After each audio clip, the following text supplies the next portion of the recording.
Oh, they scored! It's Grant who's got the goal from the free kick, and we're heading for extra time now, surely.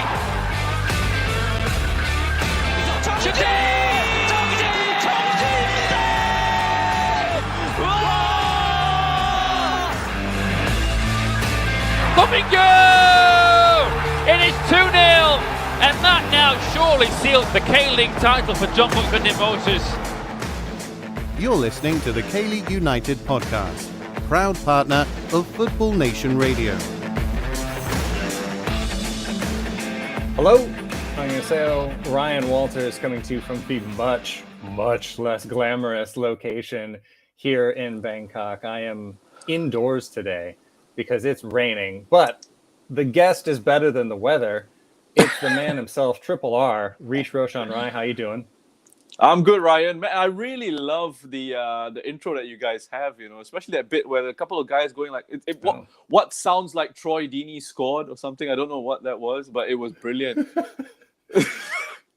Oh, the Jung Jae-hee goal. That's when the mighty Jeonnam Dragons won the FA Cup. Okay. I'm sorry. I'm just, excuse my ignorance. It sounded to me like Troy Deeney scored and yeah, that was really good. Really nice way to get things off. Started. Oh, thanks. Yeah, my favorite part is the simultaneous "wah." I just love it. Yes. So I'd have that in there. Yeah. So thanks for joining. I'm obviously, as I was telling you before we went on, I like the place that I'm staying. It's where 1994 died, and so we're here. The internet's working at the moment.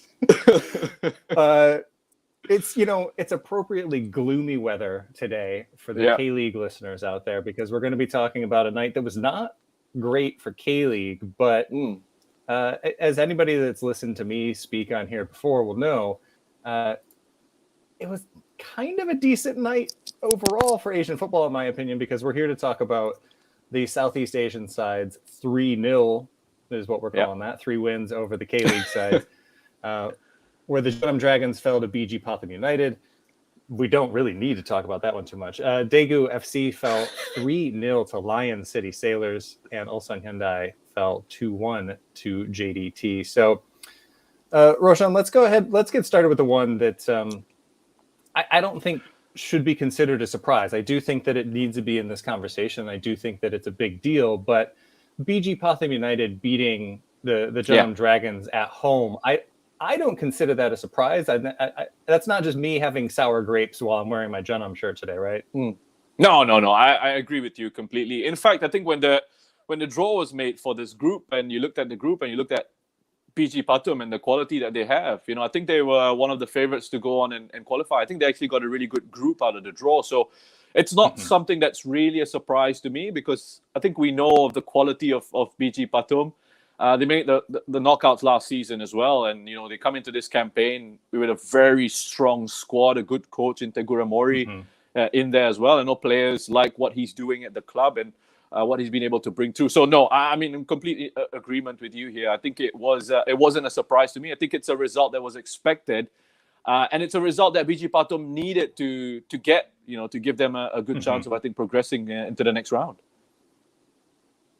Yeah, I mean, I do think it was a good win for them. And I think I've been saying this everywhere, that Jeonnam's game plan, I think, is just get to halftime 0-0 in all of these games. That seems to be the goal, and that's how they've been setting up structurally and lineup-wise in every match. And I'm expecting the same again tonight.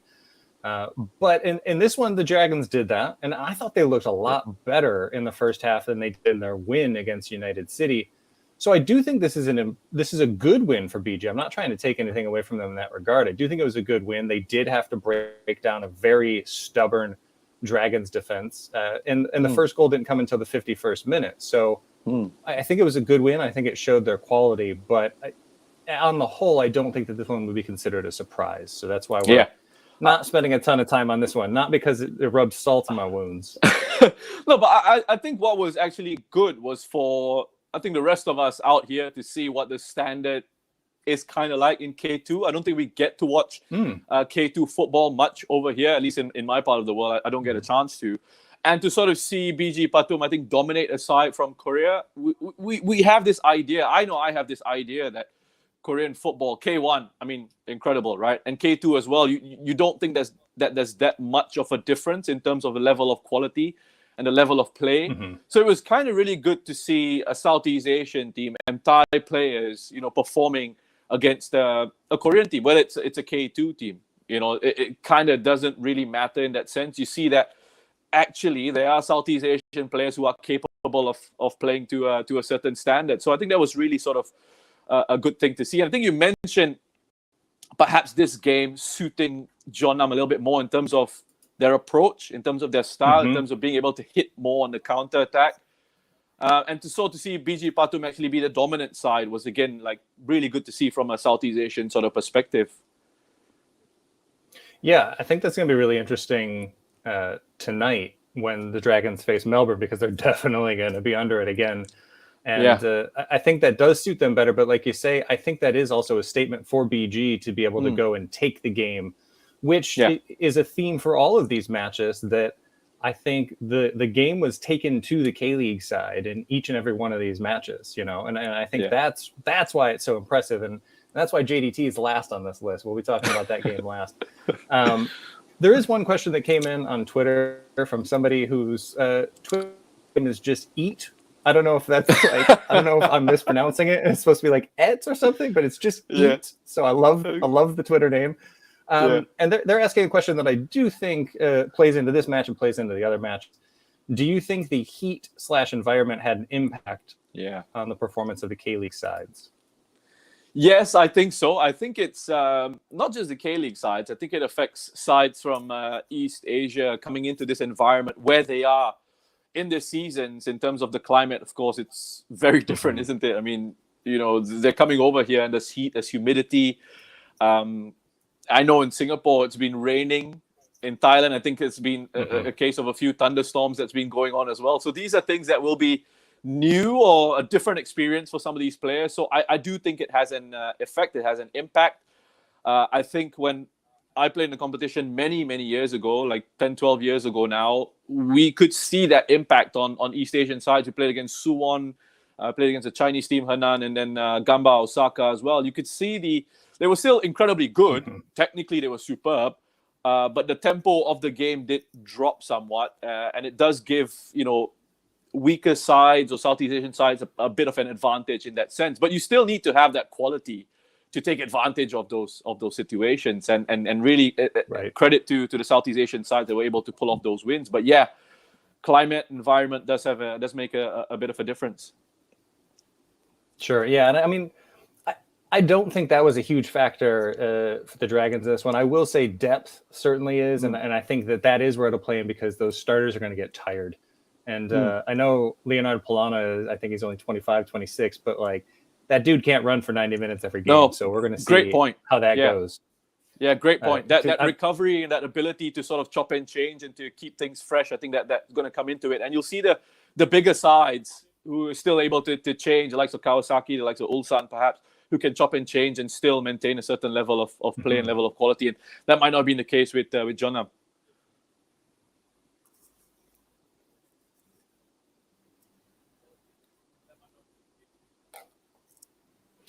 Yeah, I mean, it's certainly been a struggle for Jeonnam. I will also say, for folks that are tuning in live, thanks first and foremost. But secondly, the internet's not so great here in my time travel room from the 90s. So if we're cutting each other off, or if I'm a little delayed, it'll be fixed in the podcast. We're doing what we can with what we've got. Which, speaking of that's the best transition I'm going to get out of this. Let's go ahead. Let's talk about one of the really fun results for the night. And I can say that because we're not talking about my team anymore. Let's talk about Daegu FC falling 3-0 to Lion City Sailors. And this is one that I do think, look, I think it's important to consider where Daegu are with things, the roster that Daegu has, blah, blah, blah, blah, blah. This is still a really impressive result for Lion City to go out there and get a 3-0 win. So, again, do I have not rose-colored glasses, because obviously this wasn't great for K-League, but am I just trying to big up this a little bit too much, or what was the significance on the ground there? Yeah, no, I think you're right in one sense that we have to sort of look at Daegu and understand that they're struggling back home on the domestic front. Well, like 2 wins from the 9 matches so far and a 10th on the standings coming into this. So you can actually see why when you look at the performances in this competition. First game aside, they were playing against Shandong youth team, essentially. So we're not going to really sort of take that into consideration. But against the Lion City Sailors, you could see them struggling with, I thought, flow, with tempo, and really just sort of lacking an idea as to how to really break the opposition down. But Lion City Sailors can only sort of play what's in front of them. And again, I have to go back to this point about it's still a side from Singapore playing against a side from Korea, and it's a K1 side, so it's top level elite Asian club football in that sense. So I think from a Singaporean perspective, from a Southeast Asian perspective, we hold Korean football to a really high standard, and we regard football in that part of the world really highly. To see a Singaporean side sort of beat Daegu and beat them comprehensively, I think that was a surprise and that was a shock. And again, I think it comes back to approach. And what was impressive about the Lion City Sailors' approach in that game was I don't think it was just sit back in a 5-4-1 and then sit deep and hit and hope, something would come about from a set piece or we'd get something on a counter attack. I think they actually had a very clear game plan and an idea of how they wanted to play, and they were very effective. There was quality in their counter-attacking play. It was a lot of penetration, a lot of pace. And that they were able to sort of maintain that tempo, I think, throughout 90 minutes was the impressive thing, because, fitness levels is one of the things that I think we're concerned with teams from this part of the world when they do step up onto the AFC Champions League stage, whether they can play at that intensity, not just for first half, but for the whole 90 minutes. And I think that's what has impressed me about the Southeast Asian sides, is that they've been able to maintain that tempo and intensity at a high level in the AFC Champions League. And I think that's where the Lion City Sailors deserve credit. Of course, the quality in their foreign signings really came through big time. Diego Lopez had a fantastic game. Maxime Lestien, showed his individual brilliance. Someone who's had Europa League, Champions League experience, played in Belgium, and these players really brought their qualities. But the local players as well, I think really fought hard. They understood what was required of them, and I think that the result, I think, overall came as a big surprise, because 3-0 against Daegu, keeping a clean sheet against a K1 team is a massive result for people here in Singapore. And also the last time a Singaporean team won in the AFC Champions League was all the way back in 2010. So I think this gives a lot of encouragement to Singapore football going forward.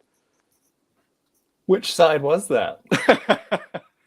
I had to just bring that up, right? I had to insert myself into the... Does anybody know who played in that game? Go Google it. Oh, okay. Yeah, don't want to make it too obvious. We'll keep that for Trivia Tuesday. There is a comment that just came in on Facebook from Osri Furman, who's watching right now, saying that a lot of that is a testament to Kim Do-hoon and his coaching.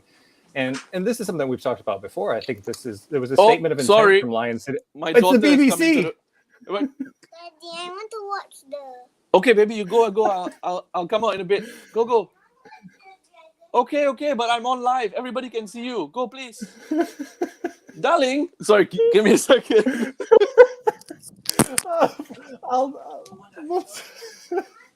We're going to touch on Osri Furman's question instead. This is the beauty of doing things live. Osri is also saying that... No, I love it. Now everyone's seen me in my boxes as well, because I just stood up to go and close the door. Yeah, sorry about that. It's great. This is why we do things live. I was killing time slightly by saying that Osri also came in saying that he's going to wait and see how Daegu fare against Lion City a second go round, which I think is a really good point. And I think that that'll be the same with Ulsan and JDT especially as well. So we'll see how it goes on a second night. But again, I think, as we've been saying, so much of this comes down to how these matches were played. And let's go ahead and let's get into the big ticket item of the evening, I guess we'll say. Oh, but before we move on, sorry, I do have this in my notes. I've been thrown off by a thunderstorm and a few other things happening today.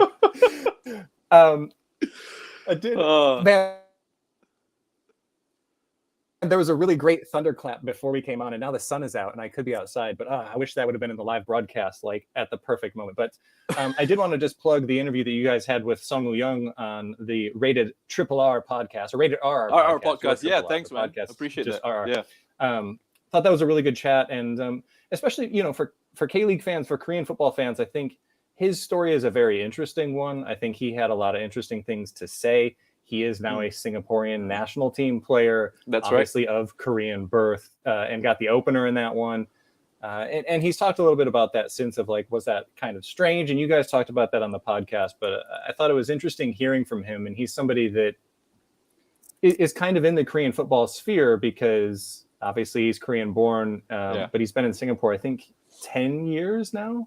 Yeah, since he was 18, he was actually my teammate back in 2012 when he came over. So at that point, I mean, I don't think any one of us would have imagined that he'd have grown and developed his game to that level where, and I think, to be fair to him, he had such a really good performance against Daegu.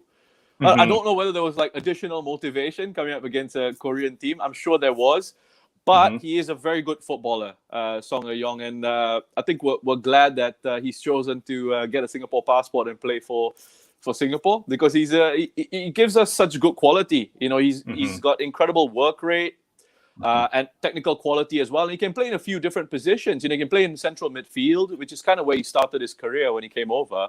He can play as that false nine, as we saw against Daegu. He can play out on the right hand side or left hand side in those wider positions.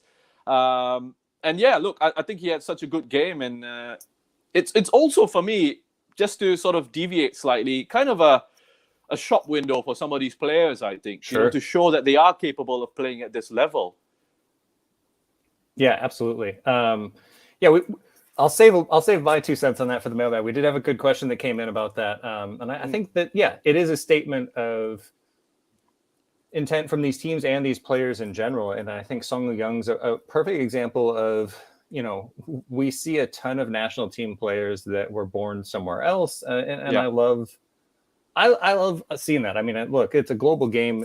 We live in a very close-knit world in general. So especially if somebody's going to come over at 18 years old and they want to represent the nation they've been living in for that long, I'm all for it. And like you say, on the field, I think he also brings a lot to both Lion City Sailors and the national team. I thought he was really good in Suzuki Cup.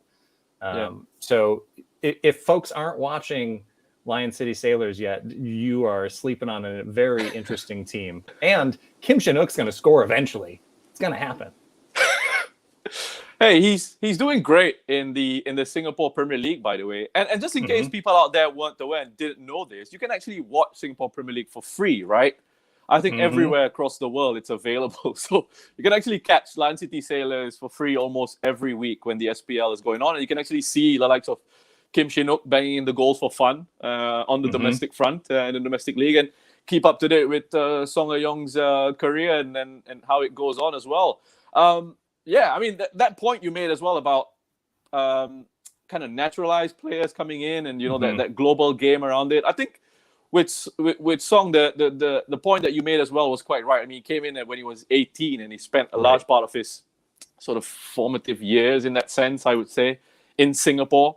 But yeah, it's an interesting discussion. Maybe not for this pod, but for one down the line, about whether the international game at times is becoming a bit like club football, in the sense that players are playing for national teams that are being developed in other countries, for example. I mean, it's an interesting one, and how the game has just gotten globalized. Anyway, sorry about that deviation again. But yeah, look, Kim Shin-uk, it was interesting for me that he didn't play against Daegu.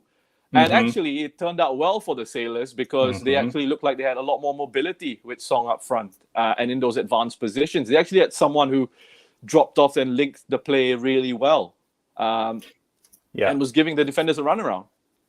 Yeah, I think Kim Do-hoon got that one absolutely right, to just go at Daegu with speed, because especially without Cecina in there, they're just a completely different side, and they're not going to have that pace going forward that they would if he's in the lineup. And so instead of trying to play extremely Route 1 and playing everything off Kim Shin-uk, I think it was really smart to go smaller and go faster in this one. And obviously it worked. So we'll see how it goes when they meet up again after the back-to-backs, because we are still snaking the schedule, even though it's not actually home and away.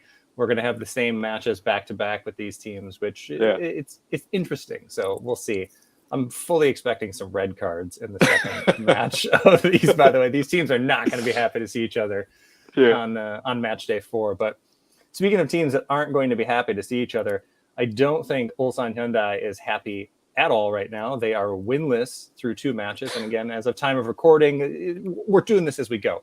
Yeah. But this one was an extremely impressive result for me. I think this is the most impressive of all of them. Yes, JDT's at home. Yes, JDT's JDT, but Ulsan is Ulsan. Yeah. And as you rightly pointed out in the postgame, JDT is the first team to beat Ulsan this year. And they did it with, they got a 3rd-minute goal. And then it looked like, okay, maybe you scored too early. And especially when Oman Song comes on and gets the equalizer, you think we've seen this script before, right? You think we've seen this script where a Southeast Asian side comes out at home, they get an early goal to get the crowd behind them, and then, oh no, there's the equalizer. But then Bergson, boy, what a start to this tournament he's had.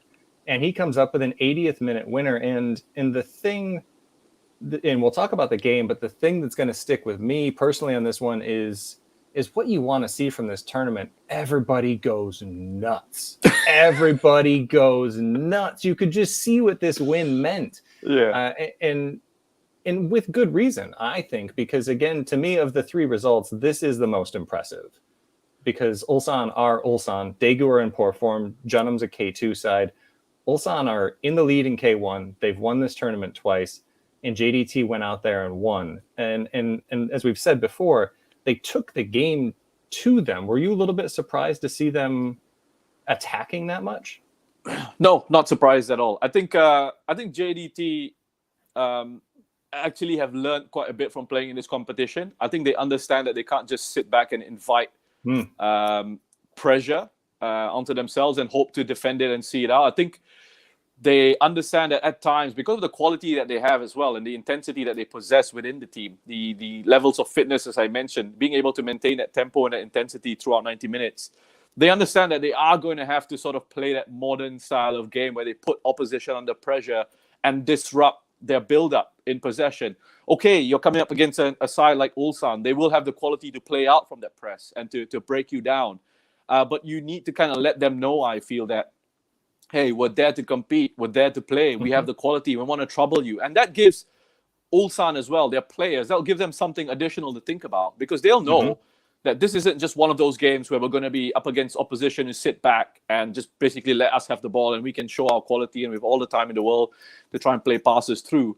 We're up against a side that actually believes that they can get a result out of this. And that puts a little bit of doubt in the minds of opposition players as well. You know, they understand that it's not going to be easy playing out from the back. We are going to be put under pressure. They do have quality in the likes of Bergson, Forestieri. Arif, I think, is an outstanding young Malaysian talent coming through. So this is a JDT team, I think, who understand that they do have the quality to cause opposition sides issues. And the fact that they were able to, I'm going to agree with you completely, the fact that they were able to beat an Ulsan side who are flying at the moment, right, domestically, and have so much quality in their squad is a huge result for a club like JDT, especially coming off the back of that relatively straightforward thrashing of Guangzhou, which is a game you expect them to win. And then coming into this, this was the real big test, right, for me, Ryan, I think, and they passed it with kind of flying colors. The first part, anyway. The return leg is going to be a whole other matter. Well, the return leg is going to be a whole other matter, and the reward for this is back-to-back matches against Kawasaki Frontale. So super fun group for JDT. I just wish that they were in a different group, but at the same time, look, they've got a chance of getting out of this group all of a sudden.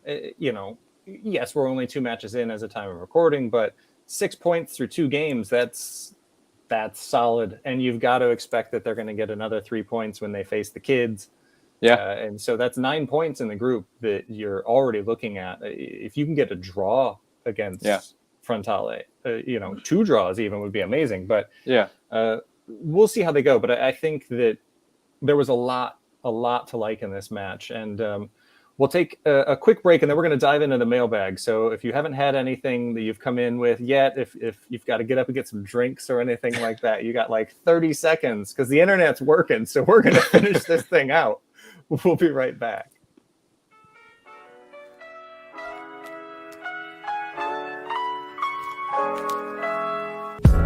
O.G. Lewis is your neighborhood British bar and cafe located in the Old Giro district of Seoul. Decorated in old English antiques and furniture for a true homely feel, you can enjoy homemade scones, cakes and afternoon tea during the day, and traditional British favorites like beef stew, English ale, and a fine selection of wines at night. Available for private parties or simply an evening out, O.G. Lewis is sure to become your favorite neighborhood pub. Be sure to mention K-League United at the bar during your visit and you'll get 10% off your bill.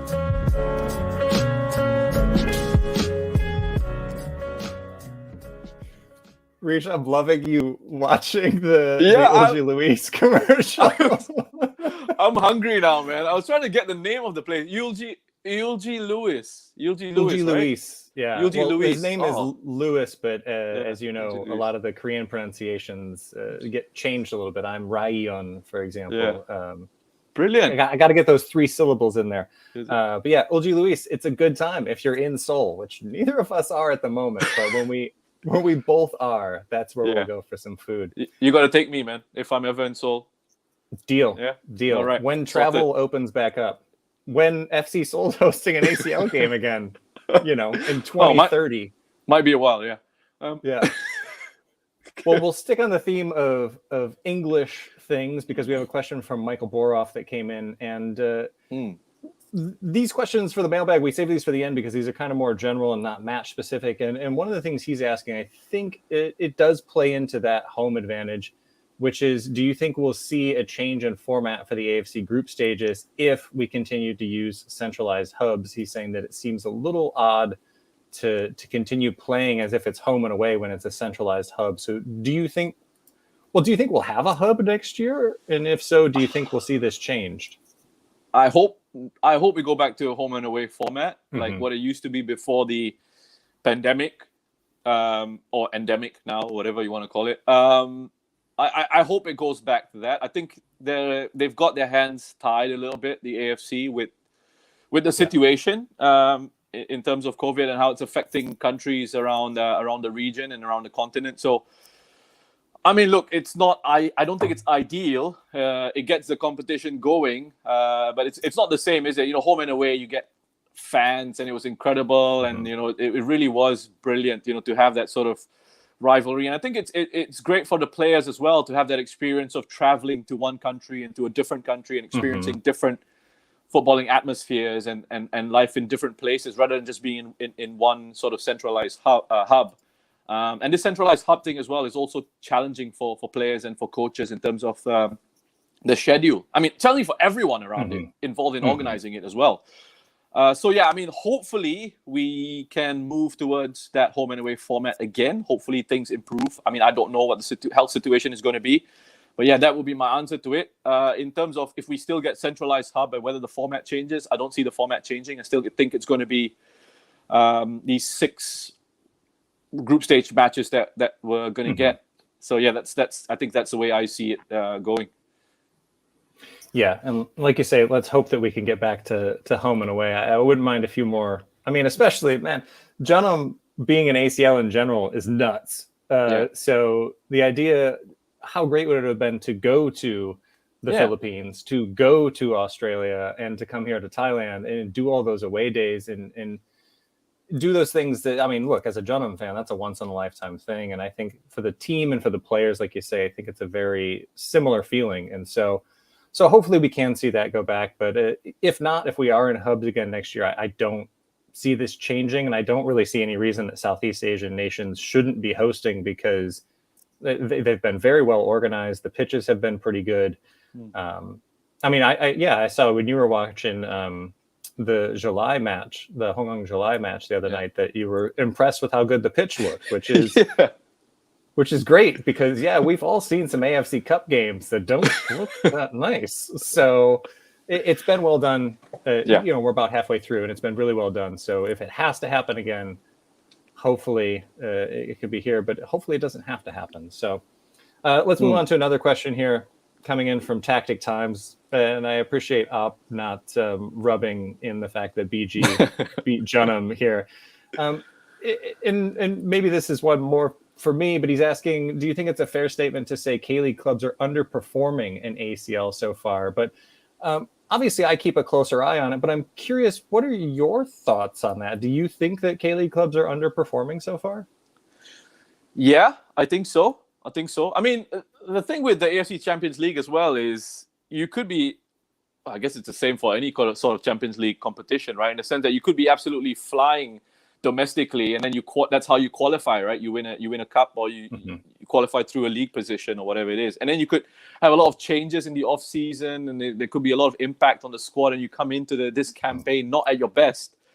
I think that's the beauty of the AFC Champions League in that sense. We see actually quite a different number of teams participating in the competition.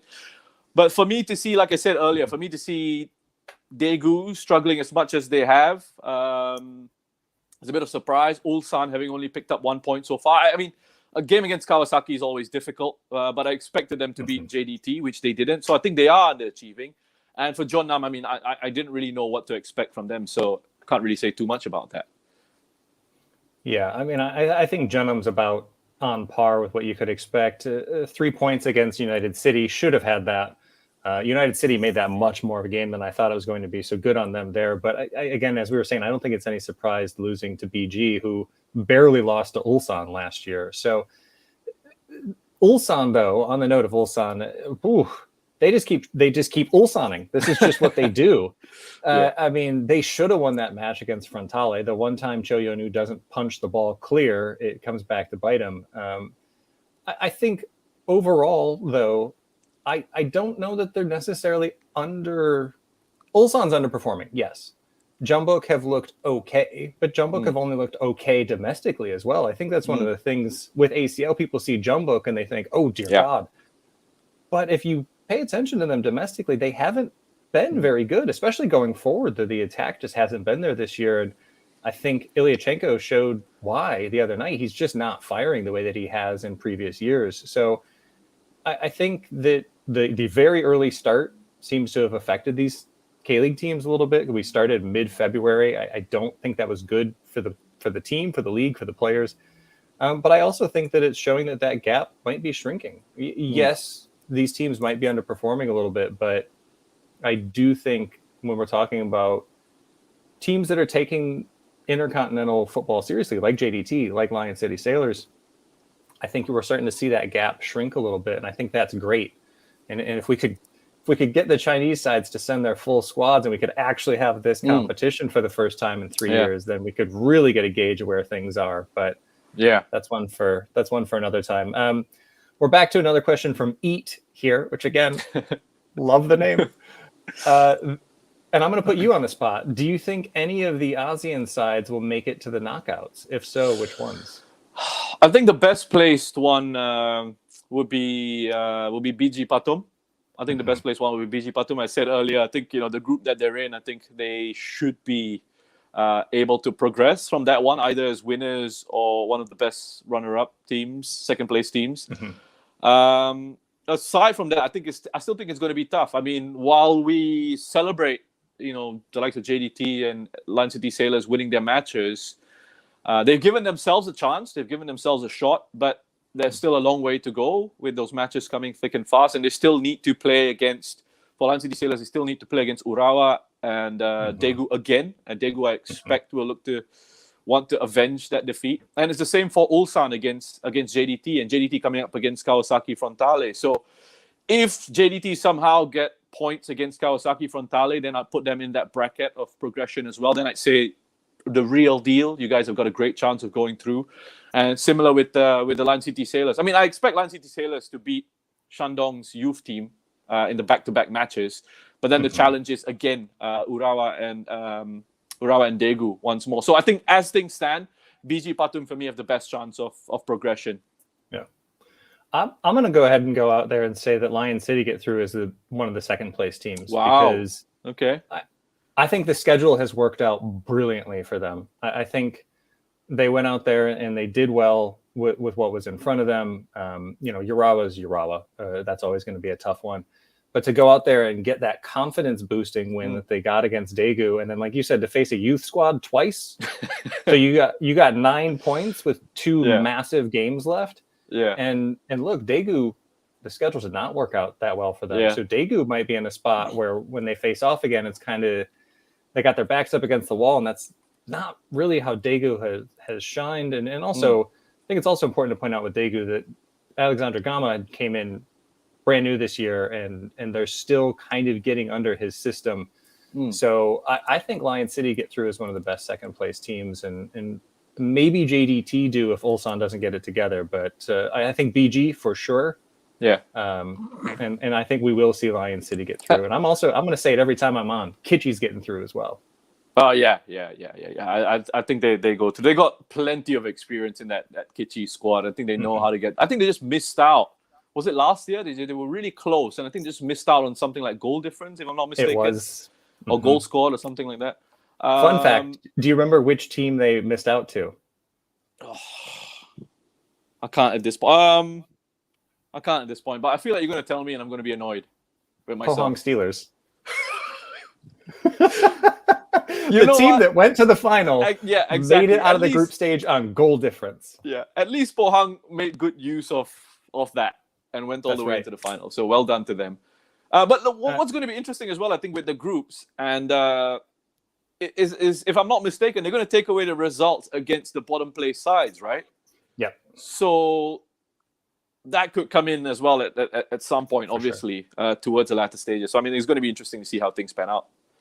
Yeah. Well, I mean, that was one of the things that played into that goal difference last year, because that was why Kitchi wasn't able to get through. Yeah.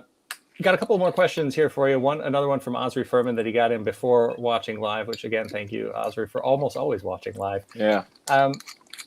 He's asking, do you think, and this is something that's near and dear to my heart, do you think this will be the catalyst to see more Southeast Asian players in K-League?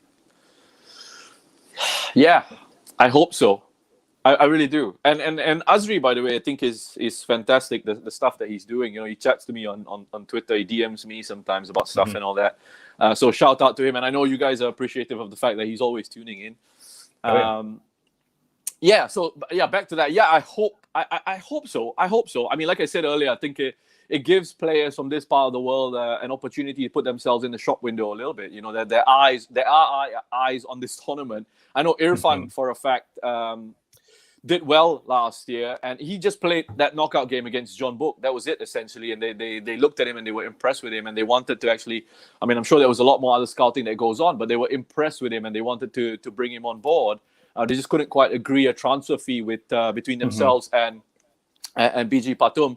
But I know Southeast Asian players themselves, the ambitious ones, the ones that have gone on to play for these super clubs, I would call them, the top teams in the region, are ambitious. They want to go and test themselves at a higher level. They want to go and play K-League, you know, forgive me for saying this, J-League. On this podcast? You know, just top level Asian league. So, you know, I think, it gives them an opportunity to really show what they can do. And I hope that clubs are watching and seeing that there is talent available. And I hope these players, when the opportunity comes along, don't shy away from it. They're not, you know, afraid to step out of their comfort zone and go and try something, try a different challenge. Yeah. Yeah, I mean, you and I have been saying this for years now. I do think that, boy, on the back of the performances in Suzuki Cup and now seeing what Southeast Asian sides are doing against K-League in head-to-head matches, in what Aznawi's done for Ansan Greeners, I know he hasn't played as much this year, but after seeing what he did with Ansan and then seeing how that transitioned into the international game and how good he's been for Indonesia, if teams can't start making this connection at this point, I just don't.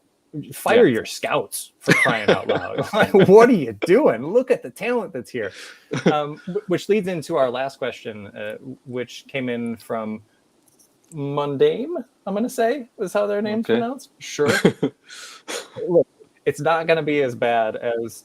And I know you commentate on ACL matches sometimes. I'm not throwing you under the bus here, but some of them have been real interesting, such as Ben Wilkinson for Sydney FC. Not Alex. Ben. Maybe that's his nickname. Maybe his nickname's Ben. We don't know. Yeah, I'm on this show with Ben Walters from K-League United. Thanks, Ben. That's right. Yep. And I've really enjoyed watching Trent Buhagiar. Yeah. As well. Oh, you know what? Okay, I'm sorry if this is like unprofessional or whatever for me to be saying this, because I do commentary as well, right? But I just feel like tearing my hair out whenever, they do games that involve Singaporean or Malay Muslim players and they get the names wrong. They're talking about essentially their fathers' names. I mean, look, I don't know if the players themselves really care too much about it, but for me, it's a pet peeve, right? Just because I think it deserves a bit more respect. So I think you just want to. That's why I posted that thing just as a friendly kind of feedback. So just stick to the first names. It's safe, I think, in general. Well, it's one of those things where Korean names. It's a lot of times it's like a nails on a chalkboard situation when you're listening. Yeah. But hopefully they get on the phone to some folks and get some of those, because it's match day 3.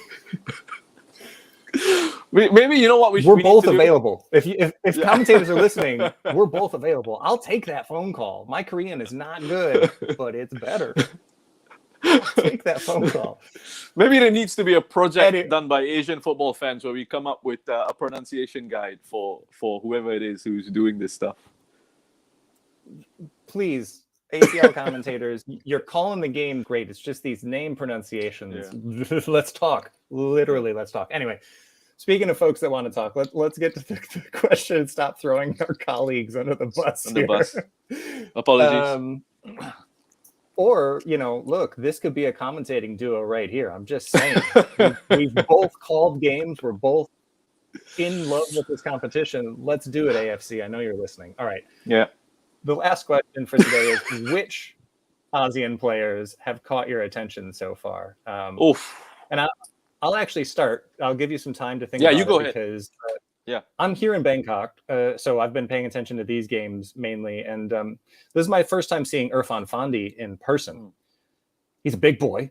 And I also think that it was very noticeable when he wasn't in the second game. I think that he's been a rock for BG. I think it's not surprising that there's been so much interest for him internationally. And look, I always love giving the defender some props, but I think he completely changes the way that team plays from the back in general, how they play out of the back, and where they're holding that line. So I've been very impressed with him, and I think it might also just be that it's been nice to see the Fandi brothers, to see both of them playing in person for the first time, because obviously I've heard you talking about them. I've heard a lot of other folks talking about them for a long time. So for me, it's been nice to see both Irfan and Iksan Fandi play in person.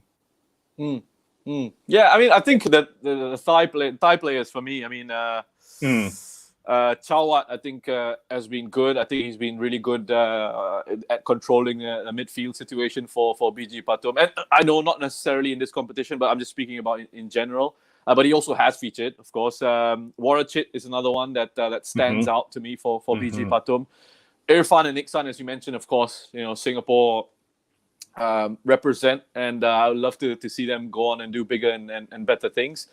From Malaysia, from JDT, I really like Arif. I think Arif Aiman's a very good young player. Everyone knows Safawi, but I think Arif is the guy who I think can really take his game to the next level. It's just the way he plays with such maturity. He's not scared to take responsibility and to try and make things happen for his side. He's been impressive. So, I mean, look, there are a few guys, Southeast Asian players coming through that have been impressive.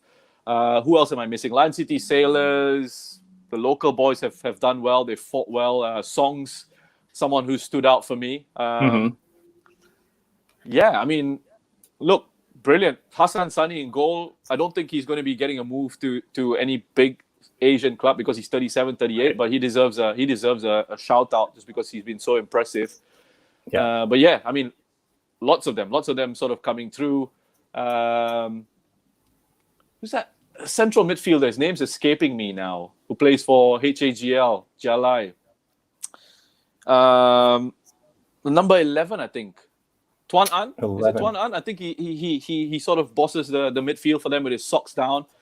He's with the socks all the way down. With the socks down, yeah. He's a player that I quite like as well.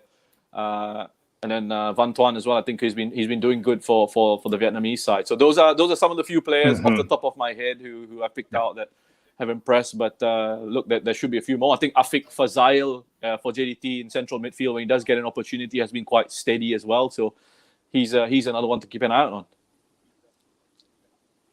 Yeah, and I mean, from the K-League side of things, look, okay, I'm a little biased in this regard, but all of those guys could do a job in K1, or if not K1, K2. So K-League clubs, again, I know AFC's listening right now. I know all the commentators are listening right now, and I know K-League execs are listening right now. Thank you all for listening every week, as you always do. Yeah. Sign these players. Hey, sign them. Sorry to interrupt, Ryan. Can I just throw one more name in that I think would do really well actually in K-League because of his physicality and his style of play? Go on. Pitiwat from Chiang Rai. Oh yeah. He's got incredible work rate. He's box to box. He's built like a tank as well. So I think he could really do a job in that kind of style of play, that kind of style of football. Good player as well. Yeah, I really like that shout. Yeah, happens to be pretty decent, but yeah, that's a really good shout. I think he could do quite well, and K-League's all about defense, so let's go ahead and get somebody in that knows how to do that.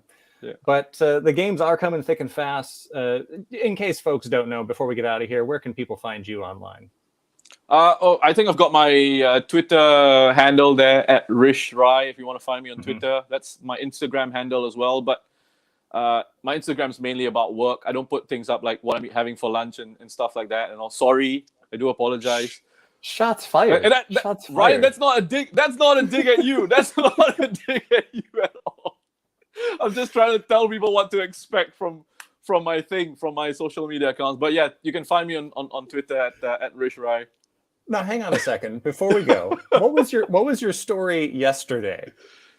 Yesterday? What do you mean? What happened yesterday?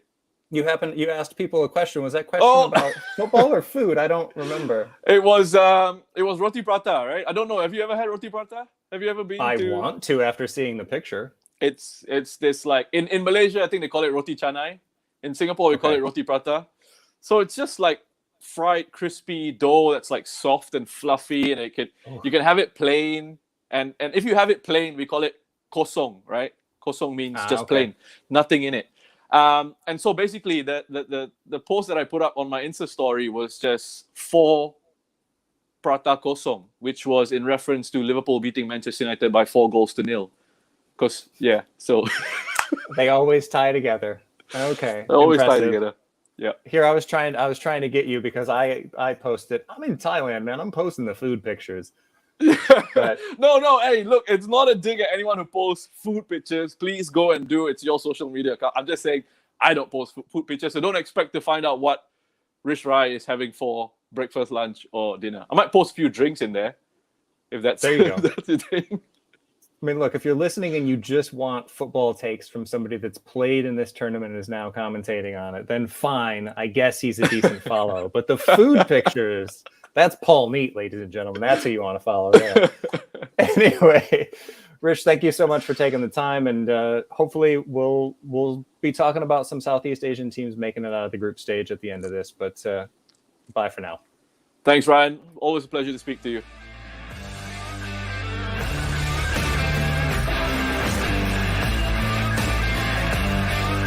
정조선 고공 폭격기 김신